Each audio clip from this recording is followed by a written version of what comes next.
वह पंक्चुअल कर दिया गया है। अब आंगनवाड़ी सेविका सहायिका जो हैं वह अब फांकी नहीं मार सकती हैं। पहले होता था कि पदाधिकारियों को सेटिंग कर लिए, सेटिंग करने के बाद रजिस्टर में साइन कर 1 महीने का साइन कर दिए और बस। देखिए, आपने देखा होगा कि लगातार आंगनवाड़ी की सेविका हो या सहायिका हो, प्रदर्शन खूब करती हैं, पटना तक घेराव करने की धमकी दे देती हैं और पटना तक चली भी जाती हैं। और उसके बाद अब बिहार में 1,14,000 जो आंगनवाड़ी सेविका सहायिका का जो केंद्र है वह अब पूरी तरह से बायोमेट्रिक हो जाएगा। उन्हें अब बायोमेट्रिक टाइम से लगाना होगा और बायोमेट्रिक टाइम से जिस तरह से शिक्षक को लगाना पड़ता है, बिल्कुल 1,14,000 आंगनवाड़ी केंद्र। अब है कि सहायिका और सेविका का क्या होगा। जैसा सवाल मैं इसलिए पूछ रहा हूं कि जो नया फरमान बिहार में जारी किया गया है, इसको लेकर दहशत का माहौल बन गया है।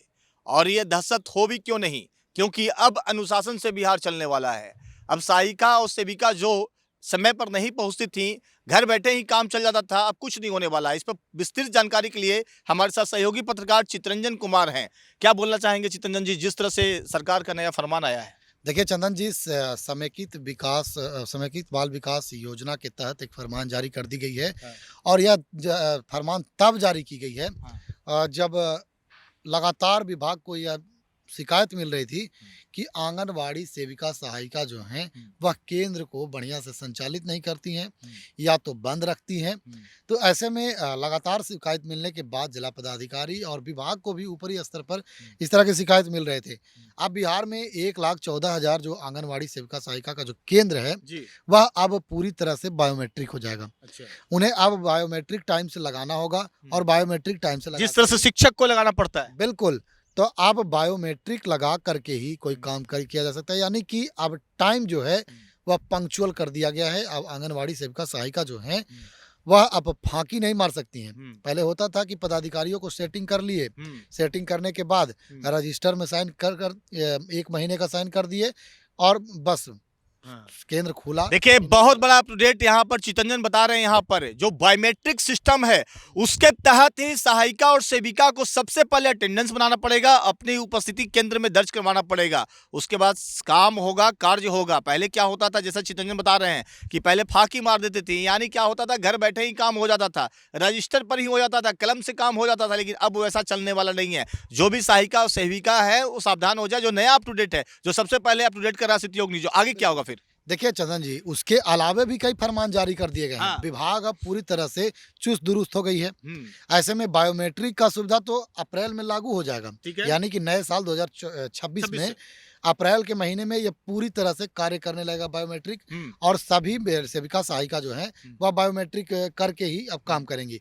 ऐसे में अब दूसरा जो निर्णय लिया गया है समेकित बाल विकास परियोजना के द्वारा तहत कि जो केंद्र निजी भवन में चलते थे, झुग्गी झोपड़ी में चलते थे, उसे अब केंद्र बना दिया जाएगा, डेवलप कर दिया जाएगा। अब वह झुग्गी झोपड़ी और निजी मकान में आंगनवाड़ी केंद्र नहीं संचालित होंगे।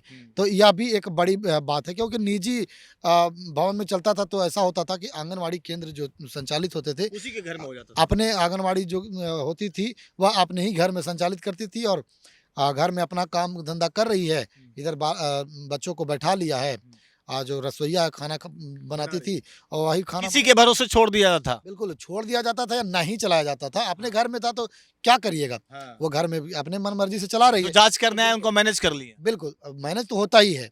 बिल्कुल इस तरह के खबरें जो हैं वह सामने निकल कर आती है, शिकायतें भी आती है, हम लोगों के पास भी आती है और विभाग को भी लिखित रूप से लोग शिकायत करते हैं। तो इन सभी शिकायतों को दूर करने के लिए विभाग अब पूरी तरह से चुस्त दुरुस्त हो गई है। देखिए, आपने देखा होगा कि लगातार आंगनवाड़ी की सेविका हो या सहायिका हो, प्रदर्शन खूब करती हैं, पटना तक घेराव करने की धमकी दे देती हैं और पटना तक चली भी जाती हैं। और उसके बाद मांग करती हैं कि हमारा वेतन बढ़ाइए। लेकिन वेतन तो बढ़ भी जाता है, लेकिन काम उस तरह से बिहार में नहीं हो रहा था। जैसा कि अप टू डेट हमारे साथ यहाँ पर चितरंजन जी ने बताया कि जिस तरह से जो घर में आंगनवाड़ी चलता था अब उस तरह से चलने वाला नहीं। सरकार पूरी तरह से अप टू डेट करने वाली है। बिल्कुल देखिए, अपनी मांगों को लेकर जिस तरह से आंगनवाड़ी सेविका सहायिका जो थी वह जिला में, प्रखंड में और स्टेट लेवल पर धरना प्रदर्शन करती थी, अब उन मांगों को सरकार ने कुछ हद तक मान लिया है, पूरा कर दिया है।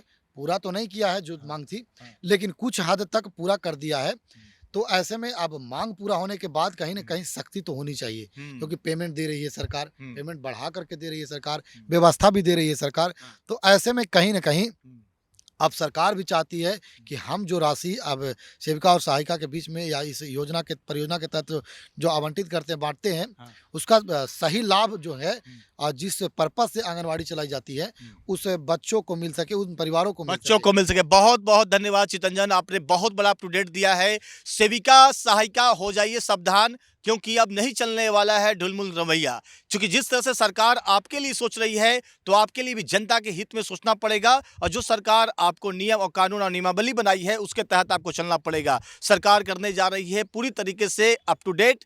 जो केंद्र है 1,14,000 समथिंग केंद्र है, आंगनवाड़ी केंद्र, जो कि कहा गया है बचपन से जो बच्चा होते हैं उनके लिए पढ़ाई का केंद्र होता है, रहने का केंद्र होता है। एक बालपन के लिए बेहतरीन साधन है आंगनवाड़ी केंद्र। और वहाँ की सहायिका सेविका पहले ढुलमुल रवैया अपनाती थी, अब सचेत हो जाइए, चूंकि आपका पूरा अप टू डेट होने वाला है। जिस तरह से बिल्डिंग बनने वाला है, जिस तरह से सारा अप टू डेट आया है, लेकिन आपको भी अप टू डेट कर दिया गया कि आपके लिए भी एक व्यवस्था की गई है बायोमेट्रिक की। बाकी आपकी क्या राय है, खबर पर प्रतिक्रिया जरूर दीजिएगा। देखते रहिए सिटी न्यूज़।